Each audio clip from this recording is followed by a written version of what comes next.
Telugu cinema కంటే కూడా ఇతర రాష్ట్రాల్లో ఉన్న సినిమాలను ఆదరించే వాళ్ళు చాలా మంది ఉన్నారు. రీసెంట్గా సిరాయ్ అని ఒక సినిమా వచ్చింది, అందులో అసలు ఎవ్వరు ఏ మొహం తెలియదు మన వాళ్ళకి, కానీ ఆ సినిమా బాగా వెళ్ళింది. కారణం ఏంటంటారు? అంటే వీళ్ళకి అవగాహన లేకనా, వాళ్ళ అవగాహన పెంచుకొని రావడం వలన ఏంటి?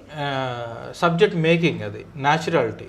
మీకు వెట్రి, మీకు ప్రభు గారి అబ్బాయి అందులో చేసింది. ఇంతకు ముందు కూడా అతను చాలా సినిమాలు చేశాడు, తెలుగు వాళ్ళకి తెలుసు. బట్ తమిళ్లో ఏంటంటే మీకు థియేటర్ రిలీజ్ మంచిగా వెళ్ళింది, అది ఓటీటీకి వెళ్ళిన తర్వాత బాగా వర్కౌట్ చేశారు వాళ్ళు, ప్రమోషన్ హెవీ చేశారు. ఓటీటీ అక్కడ సక్సెస్ అయ్యేసరికి ఏం చేశారంటే మల్టిపుల్ లాంగ్వేజ్ డబ్ చేసి మనకు కంటెంట్ని హెవీగా బూస్ట్ చేశారు.